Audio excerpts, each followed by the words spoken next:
할렐루야. 네, 오늘은 15장까지 우리를 볼 건데 12장은 이제 산모의 정결례에 대해서 말씀하는 것이고 6절부터 8절까지는 이제 정결례, 속죄제와 번제제사 드리는 것을 말씀하는 것이고 13장, 14장은 문둥병에 대해서 얘기를 하고 있습니다.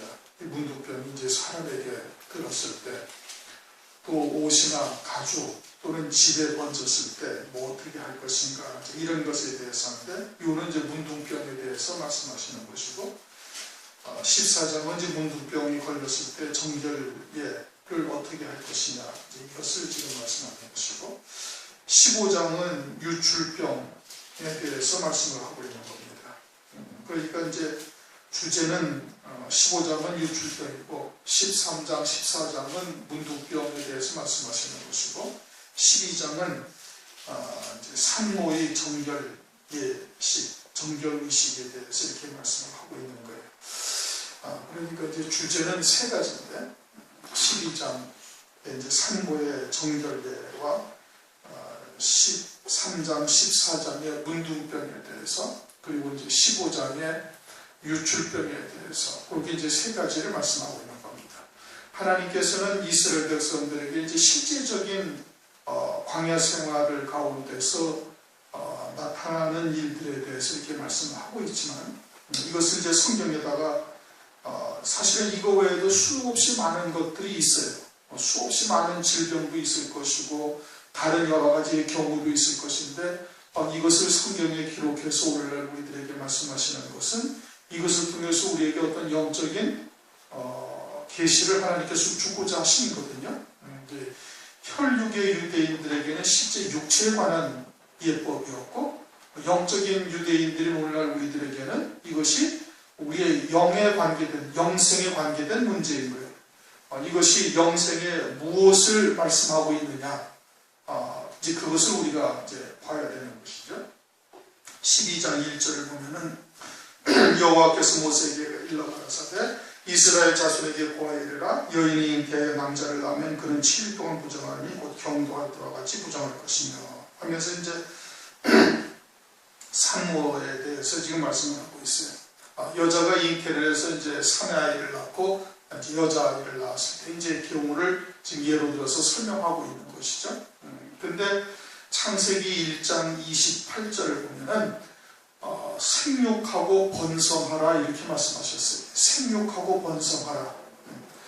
생육하고 번성하는 것이 죄가 아니었어요. 창세기 28장에서는. 그런데 여기서는 지금 아이를 낳은 것이 죄가 돼서, 그것을 정결예식을 취해야 되고, 아이를 낳으면은, 사내 아이를 낳으면은 일주일과 33일 도합 40일을 하나님 앞에 나가지도 못해요.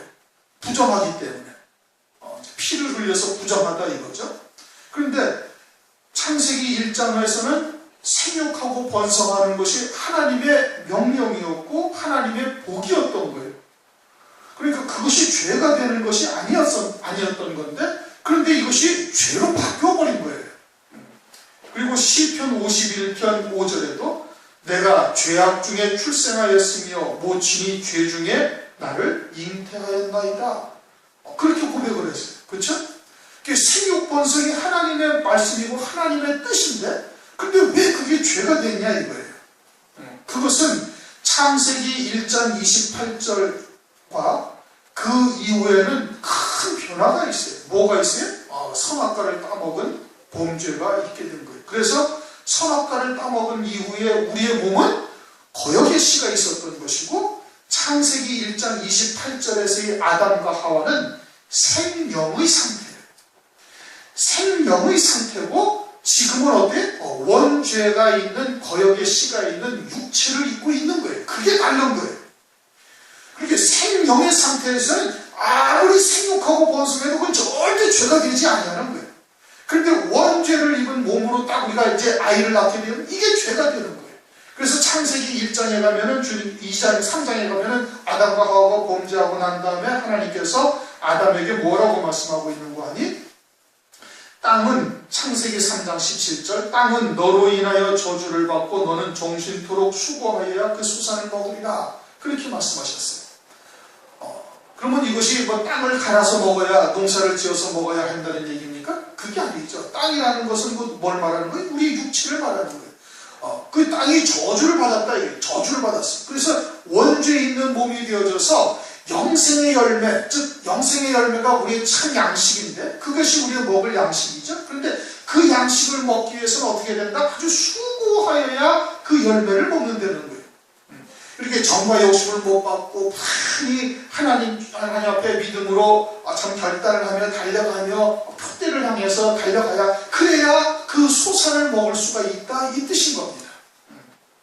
그러면서 그때 잉태하는 고통과 해산의 수고를 해야 한다. 창세기 3장 16절을 보면 또 여자에게 이르시되 내가 네게 잉태하는 고통을 더하리니 네가 수고하고 자식을 낳을 것이며 잉태하는 고통이라는 것은 육체적으로는 잉태하는 고통이 없어요. 그런데 우리가 하나님의 말씀을 통해서 그 말씀을 믿음으로 살고자 할 때는 어떻게 돼? 그때 그것이 부단히 잉태하는 고통이 생기는 거예요. 영원한 생명에 이르는 과정에서 잉태하는 고통과 그것이 혼자만 열매로 맺혀질 때까지 수고가 있어야 된다 이거예요. 그와 같이 하나님의 말씀을 어긴 저 범죄한 이후에 우리의 몸이 완전히 바뀌어진 것이죠. 완전히 바뀌어진 거예요. 그러니까 사도 바울이 그렇게 바뀌어지고 난 다음부터는 우리가 육체적인 아이를 낳는 것은 그것을 죄악 가운데 낳는 것이 되는 것이고 왜? 그건 육신의 정욕으로 낳는 것이 되어졌으니 죄악 가운데 낳는 것이고 창세기 1장 28절에서 아담과 하와가 생명의 상태로 아이를 생육하고 번성하는 것은 그건 절대 죄가 되는 것이 아니에요. 그러면 아담과 하와가 생명의 상태에서 생육하고 번성하는 것이 오늘날 그리스도 안에서는 그것이 무엇을 말하는 거예요? 육체적인 자식을 낳으라는 얘기입니까? 그런 뜻이 아니에요. 그런 뜻이 아니라 고린도전서 4장 15절 말씀처럼 사도 바울이 내가 복음으로서 너희를 낳았다 이거예요. 그건 영으로 낳는 거예요.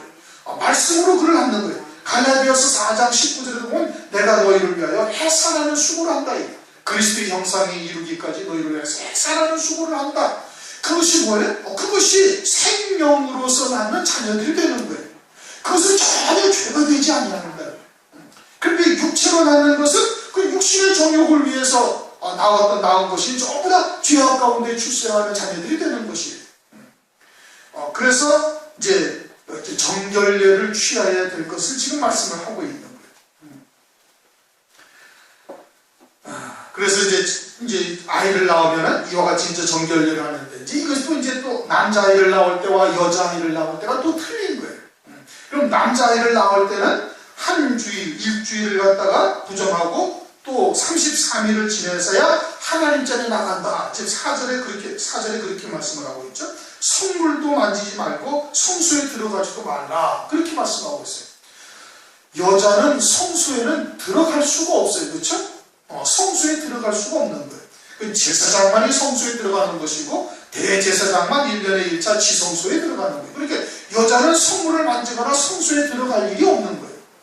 그러면 이 말씀은 뭐예요? 하나님 앞에 보이러 나올 때를 말하는 거예요. 하나님 앞에 제물을 드리고 화목제를 드리고 또는 속죄제를 드리고 번제제사를 드리러 하나님 앞에 나올 때를 말하는 거예요. 그때는 부정하니까 일주일과 30일, 33일에서 40일 동안 나오지도 못하게 하나님께서 하시고 여자아이를 낳으면 그의 2배를 못 나오게 하셨어요. 그러면 이게 뭘 말하는 것인가? 우리가 하나님의 자녀들을 낳아서 영으로 낳아서 아들을 낳았다라는 것은 무엇을 의미하는 거 아니? 남자아이를 낳았다라는 것은 그것은 할례를 행하죠. 그렇죠? 할례를 행하고 여자아이는 할례를 행하지 않아요.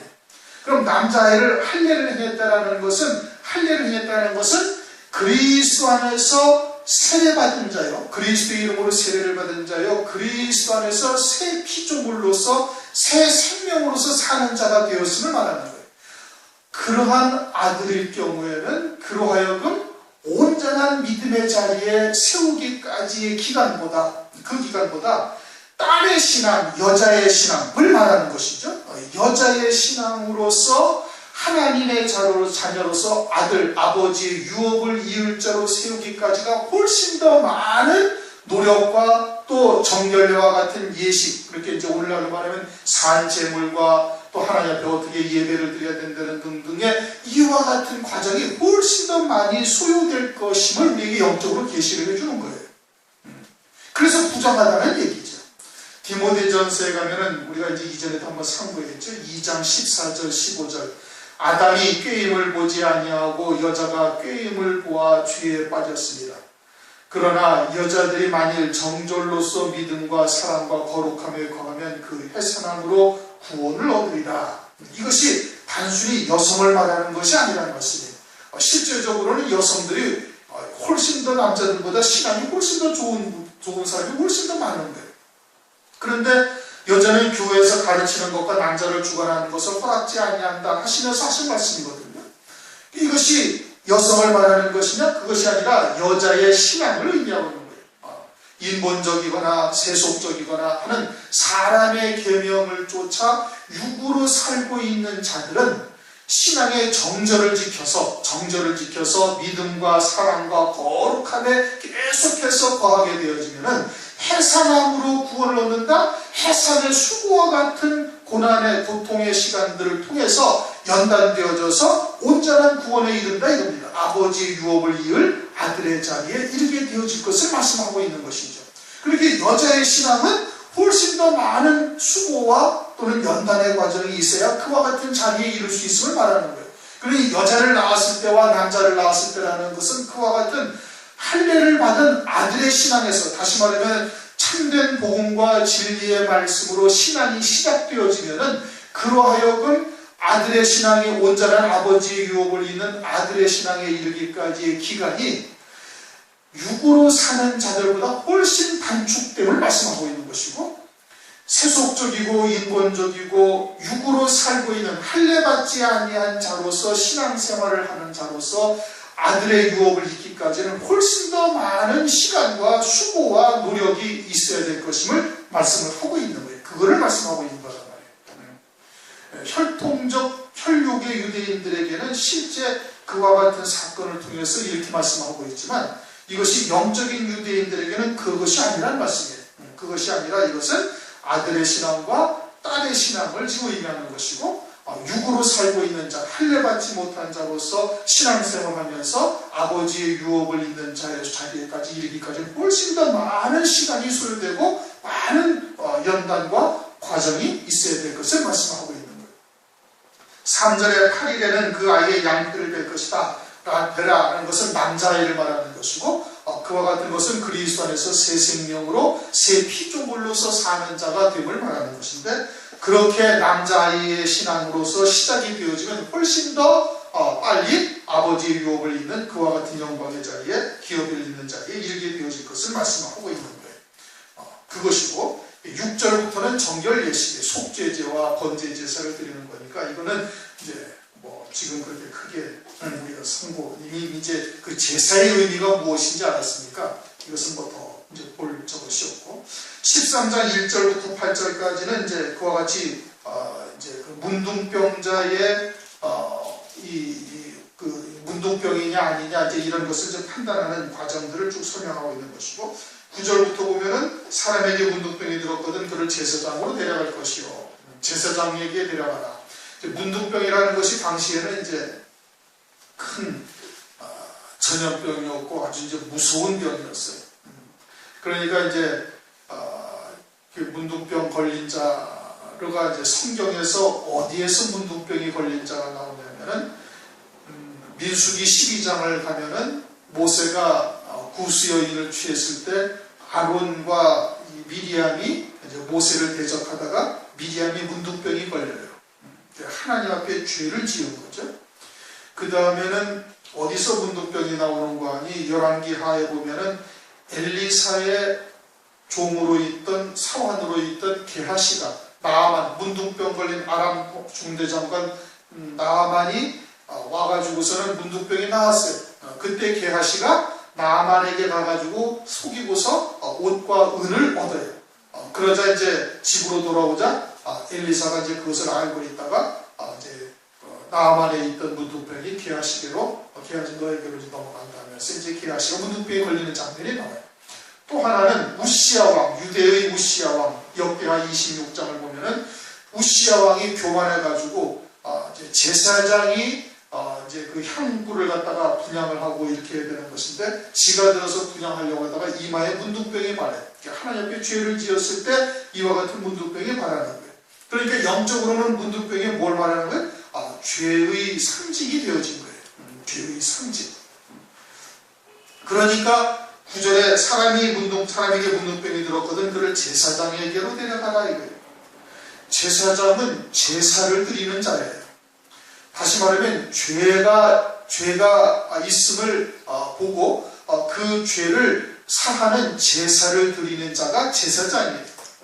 그러니까 문둥병을 제사장에게로 데려가서 문둥병자는 제사장으로에게로 가서 정결하냐 정결하지 못하냐를 판단받아야 돼요. 왜 제사장에게로 가요? 그 성경에 그렇게 하나님이 명령하시는데 왜 제사장에게로 가는 게? 이 문둥병이라는 것 자체가 죄를 상징하고 있기 때문에 그러는 거예요.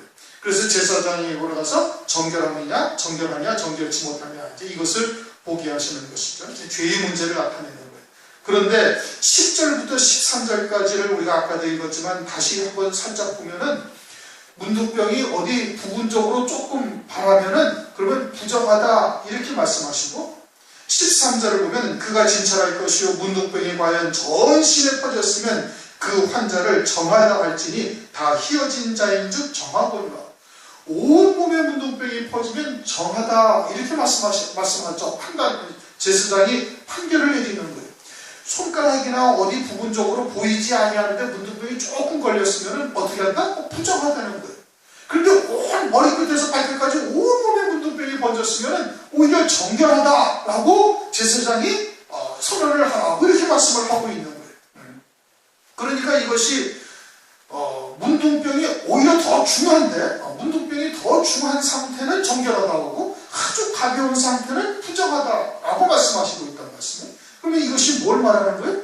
이것이 단순한 문둥병을 말하는 것이 아니라 조금 전에 얘기했던 것처럼 죄가 아주 조금 있으면은 그것을 부정하다 스스로 생각하기를 그렇게 생각하는 것이고 나는 온통 죄밖에 없는 존재다 라는 것을 깨닫고 제사장에게 오면 제사장이 그를 어떻게 한다? 정결하다라고 판단을 내리라 이런 뜻인 겁니다. 그런 뜻으로 지금 말씀하고 있는 거예요. 그러니까 이것은 일반적인 질병의 문제가 아니라 영적인 계시를 위한 것이에요. 그러니까 우리가 온통 죄뿐인 인생인 것을 깨닫고 제사장에게로 오면 제사장은 우리를 정결하게 한다, 정결하다라고 말씀하신다라고 말씀하고 있는 거예요. 그렇죠? 그러니까 마태복음 8장 1절에 주님께서 산상보훈을 하신 후에 산에서 내려오니까 제일 먼저 무리 가운데 누가 주님 앞에 탁 나오냐면 문둥병 걸린 자가 나와가지고 주께서 원하시는 저를 깨끗게 하실 수 있나이다 하고 주님 앞에 나오는 거예요. 문둥병자가 어디로 가야 돼? 대제사장에 가야 되거나 제사장으로 가야 되는 거예요. 율법의 제사장, 율법의 대제사장으로 가야 되는데 그리 가지 않냐고 누구에게로 나와요? 주님에게로 나오는 거예요. 주님에게로 나와가지고서 주여 원하시면 저를 깨끗게 하실 수 있나이다. 그러면 이 문둥병자는 지금 온 유대인을 지금 상징하고 있는 것이고 온 유대인들이 그동안에 가지고 있던 율법으로 철저히 율법을 지켜 행해서 의로워지려고 해봤지만 의로워지는 것은 하나도 없고 머리에서 발끝까지 온통 죄뿐인 인생인 것을 깨닫고 주님 앞에 나온 거예요. 주님이 참 대제사장이신 것을 알고 주님 앞에 나와서 주여 주께서 원하시면 저를 깨끗게 하실 수 있나이다 라고 고백을 한 거예요. 그러니까 주님께서 그를 다 고쳐주셨다 이겁니다. 그럼 유대인들이 지금 그와 같다는 거예요. 율법을 통해서는 죄를 깨닫고 율법이 몽학선생이 되어져서 그리스도에게로 인도하는 것이어야 되는데 마치 자신이 영적으로 문둥병자라는 것을 깨닫고 온통 죄뿐인 것밖에 내게는 없다라는 것을 깨닫고 주님 앞에 나와야 되는데 그러지 않냐고 다 스스로 어떻게 깨끗하다고 여기는 거예요. 깨끗하다고 여기는 거예요. 그래서 누가복음 18장 9절인가 10절 이하에 주님께서 바리새인과 죄인인 세리의 기도를 비유로 설명했어요. 바리새인은 스스로 정결하다라고 생각하는 거예요. 율법을 잘 지키면서 자신은 의롭다고 생각하고, 그리고 죄가 생각나면은 혹시라도 가서 속죄제와 번제제사를 드려서 사하심을 받았다 이거예요. 그래서 항상 깨끗하다 이거예요. 자기는 항상 깨끗하고 죄 지으면 즉시 가서 이제 속죄제사를 드리고 번제제사를 드려서 죄사함을 받고 있다. 그리고는 11조와 기타 하나님 앞에 금식과 기도와 그런 걸 빠지지 않으려고 아주 열심히 하고 있다. 그것을 손을 들고 서서 기도하고 있어. 또 한 사람은 세리는 가슴을 치면서 감히 하늘을 우러러 바라보지 못하고 죄인임을 고백하면서 이 죄인을 용서해달라고 그렇게 고백하고 돌아갔는데, 누가 하나님으로부터 은혜를 입은 자다? 세리가 은혜를 입은 자다. 그러니 율법을 통해서 유대인들이 그렇게 죄인됨을 깨닫고 주님에게 나와야 되는데 전혀 그러지 않냐고 자기들은 의로운 존재다라고 생각을 하고 있는 거예요. 그러니 오히려 어떻다는 거예요? 전부 다 문둥병 걸린 자임을 주님께서 말씀을 하신 거예요. 마태복음 8장을 통해 가지고. 그래서 그 대표로 이제 이 사도 바울이 이제 다메섹을 가다가 다메섹으로 이제 그 예수 믿는 자들을 핍박하러 가다가 중간에서 주님을 만나서 눈이 멀어 버렸어요. 그때 아나니아가 와가지고 사도행전 9장에 사도 바울에게 안수를 하니까 눈에서 뭐가 떨어지더라? 비늘 같은 것이 떨어지더라. 그래서 그 헬라어가 아주 묘하게 되어 있단 말이에요. 그 비늘이라는 단어가 레피스라는 단어고, 문둥병이라는 것은 레프로스라는 단어인데, 레프로스라는 단어가 레피스가 어원에 아주 뿌리가 되는 말이다 이겁니다. 레피스라는 단어에서 문둥병자인 레프로스라는 단어가 나온 거예요. 그러니까 문둥병이라는 것이 영적으로는 다 비늘이 가려져가지고 그리스도를 그리스도로 보지 못하는 병에 걸린 거예요. 무엇에 의해서? 율법에 의해서 그리스도에게로 인도하는 몽학선생이 되어야 될 텐데, 비늘이 가려져가지고 무엇으로? 사람의 계명으로 말미암아 비늘이 가려져가지고 그와 같은 상황이 되었던 거예요. 그런데 율법을 통해서 문둥병 걸린 자는 주님 앞에 나오니까 깨끗함을 입고 아주 영성이 구원을 얻는 자가 되는 것이죠. 문둥병을 통해서, 율법을 통해서 우리가 죄인됨을 깨닫고 주님 앞에 나오는 자가 되어졌을 때 온전함을 입게 되어지는 것을 지금 영적으로 계시를 해주고 있는 것이에요. 그리고서는 이제 문둥병자에 대해서 쭉 말씀을 하고 있는데, 이것은 이제 읽어보면 되는 것이고, 그리고서는 이제 15장을 이제 갑니다. 15장은 뭘 말하는 거 아니? 이제 유출병에 대해서 이야기를 하고 있는 겁니다. 유출병은 남자나 여자의 생식기에서 부정한 현상인 유출병이 생긴 거예요. 그래서 1절부터 12절까지는 남자의 유출병을 말하는 것이고, 15절까지, 16절, 18절은 이제 부부관계를 하는데 이것도 부정하다라는 뜻이에요. 왜? 원죄 있는 몸을 입고 있으니까 그런 거예요. 원죄 있는 몸을 입고 육신의 정욕을 위해서 하는 것이니 그것도 부정하다 이거예요. 생육번성은 하나님의 명령인데, 그런데 생육번성함이 이제는 원죄 있는 몸을 입게 되므로 부정한 것이 된 거예요. 19절 이하에는 여인의 유출병이에요. 이것은 무엇을 의미하고 있는가 하니, 마태복음 8장, 9장을 보면 혈루병 앓던 여인이 등장해요. 그렇죠? 혈루병 앓던 여인. 유출병이 걸린 거예요. 한 달에 한 번씩만 피를 흘려야 되는데 그냥 계속 흘리고 있으니까 잉태를 못하는 거예요. 결국 유출병이라는 것은 뭘 말하는 거예요? 남자도 생식기에 유출병이 걸리면 잉태를 할 수가 없고, 여자도 그러면 잉태가 안 되는 거예요. 즉 아이를 낳지 못한다는 뜻이에요. 그러면 이것이 육신적인 아이를 말하는 것이냐? 그것이 아니라 영적인 아이를 낳지 못하는 거예요. 그러니까 복음과 진리의 말씀으로 아이를 낳아야 할 터인데 그거를 낳지 못하고 있음을 말씀하고 있는 거거든요. 사도 바울이 아이를 낳았어요. 그렇죠? 독신인데 무엇으로? 복음으로 낳은 거예요. 그러니까 그 아들은 영적인 아들인 거예요. 그러니까 이 유출병이라는 것은 우리가 하나님의 자녀로서 지금 아들을 낳을 만한 자리에 있음에도 불구하고, 어린아이의 신앙은 아들을 낳을 수가 없죠. 그렇죠? 이게 단단한 음식을 먹음으로 장성한 분량에 이른 자가 되었어요. 즉 연단이 무엇인지 하나님의 진리가 무엇인지를 깨닫고 있으면 이제 성숙한 신앙에 들어간 거예요. 그러면은 아들을 낳아야 되는 거예요. 무엇으로? 하나님의 말씀 통해서 복음과 진리로 아들을 낳아야 돼요. 그런데 그와 같은 신앙에 이르렀음에도 불구하고 아들을 낳지 못한다. 그것은 곧 무엇을 말하는 거예요? 유출병에 걸린 거예요. 유출병에 걸린 것을 의미하는 것이고, 그런데 마태복음 9장에 유출병이 걸린 여인이 예수님의 겉옷을 딱 만지니까 유출병의 근원이 싹 끊어져가지고 나았다 이거예요. 그럼 예수님의 겉옷이라는 것이 뭘 말하는 거예요? 예수님의 겉옷이라는 것은 보이는 옷이고, 그것은 예수님이 육신을 입고 이 땅에 오셔서 걸어가신 발자취를 기록한 사계복음서를 말하는 거예요. 그래서 겉옷을 네 깃으로 찢어가지고 로마 군병들이 나눠갔죠. 속옷은 통으로 짠 것이고, 그러니까 그것은 나누지 않냐고 제비 뽑아서 나눠간 것이고, 그것이 뭘 말하는 것이라고 했어요?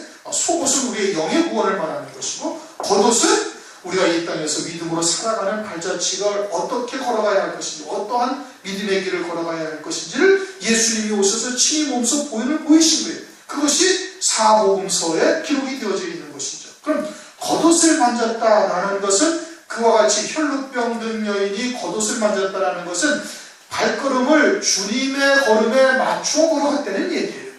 주님이 걸어가셨던 그 길을 믿음으로 쫓아가고 있음으로 말미암아 이제는 그 병의 근원이 말라서 어떻게 됐다? 아이를 낳을 수가 있게 되었음을 말하는 것이죠.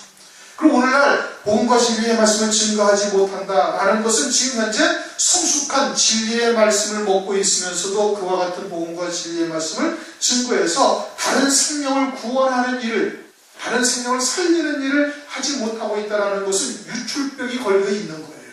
영적인 유출병이 걸려 있는 거예요. 그러니까 아이가 잉태되지 않냐는 거예요. 그것은 거꾸로 무엇을 얘기하는가? 그것은 예수님이 걸어갔던 발자취를 우리가 지금 함께 걸어가고 있지 못하다는 얘기예요. 심각한 문제죠, 그렇죠? 우리의 삶을 좀 냉철하게 돌아보셔야 돼요. 냉철하게 봐야 돼요. 우리가 그래도 다른 사람들은 다 쑥물 같은 물을 먹으면서 살고 있는데, 우리는 그래도 마지막 때 진리가 무엇인지를 깨닫고 하나님의 말씀에 온전하신 뜻이 무엇인지를 우리는 구하고 믿음으로 받고 있으니까 그래도 낫고 있지 않냐? 낫지 않냐? 낫지요. 훨씬 나은 거예요. 그런데 하나님께서 그렇게 은혜를 베풀어 주셨으면 그 은혜에 합당한 응답을 우리는 마땅히 해야 되는 거예요. 그러니까 하나님의 말씀을 전해야 되고, 그리고 전하되 그 생명이 온전히 아들이 낳을 수 있는 생명으로 되어질 수 있도록 많이 기도하고 지혜롭게 접근하면서 하나님의 말씀을 전할 수 있는 자가 되어야 되는 거예요. 우리가 그러하지 못하다는 것은 아직 주님의 발걸음을 우리가 쫓고 있지 못하다는 뜻이에요. 우리의 삶이 그와 같은 것과는 거리가 있기 때문에 전혀 열매 맺고 있지 못하다는 뜻인 거예요. 그러니 유출병에서 벗어나기 위해서는 우리가 하나님의 말씀을 온전한 우리가 아비의 신앙에 이르러야 되고, 다시 말하면은 내게 그 말씀이 온전히 생명이 되어야 되고, 이와 같은 단단한 음식도 먹을 수 있는 믿음의 자리에 서야 할 것이 우선이고, 그러한 자리에 섰으면은 믿음으로 온전한 이제 열매가 맺혀질 수 있는 그 열매가 맺혀질 수 있는 행위를 우리가 쫓아야 되는 거예요. 주님이 그러셨잖아요. 주님이 걸어가신 발자취가 다 그러면 내가 복음을 증거하러 이 땅에 온 거다. 복음을 증거하러 온 거예요. 그러면 우리가 그와 같은 말씀을 쫓는 것이, 그것이 유출병에서 벗어나는 자가 되는 것이다. 그 자세한 내용들은 이제 어떻게 유출병이 걸린 자들이 정결함을 입는가, 이제 기타 등 일주일 동안 7일 동안 계산해서 옷을 빨고 흐르는 물에 몸을 씻고, 또 그냥 어린 양이나 또는 그런 것도 미치지 못하면 산비둘기나 집비둘기를 갖다가 속죄제로 드리고 번제제로 드리라 하는 내용들은 그건 정결 예의 하나의 예식인 것이고, 중요한 것은 유출병이 무엇이냐, 오늘날 영적인 이스라엘은 우리들에게 유출병이 무엇인지를 깨닫는 것이 중요한 것이고, 문둥병이 무엇을 의미하는가. 아이를 낳았는데 왜 남자아이를 낳았을 때는 33일과 7일, 여자아이를 낳았을 때는 그 2배의 날짜를 정결례를 부정하다고 이렇게 하나님께서 왜 말씀하시는가. 그것이 오늘날 영적인 이스라엘 우리들에게 무엇을 의미하는가, 이것을 깨닫는 것이 중요한 것이에요. 그것이 신약 성경에서 답을 다 하고 계신다는 것입니다. 아이를 낳는 것은 사도 바울을 통해서, 또 문둥병을 통해서는 또 그 마찬가지로 바울을 통해서 우리에게 영적으로 계시해 주는 것이고, 또 유출병에 대해서는 또 성경에서 혈루병을 앓는 여인을 통해서 우리에게 말씀을 해주고 계시는 거예요. 그와 같이 성경은 다 짝이 있는 곳이 있다 이겁니다. 그런데 그와 같은 것을 우리가 잘 찾아서 이것이 영적인 유대인인 우리들에게 이것이 과연 무엇을 의미하고 있는지를 깨닫고 그것을 우리가 찾아서 우리 안에 그런 우리에게 부족한 부분들을 잘 깨닫고 주님의 뒤를 쫓아서 그와 같은 열매 맺는 삶이 되시기를 주님의 이름으로 축원합니다. 우리 통성을 감시에 기도하시겠습니다.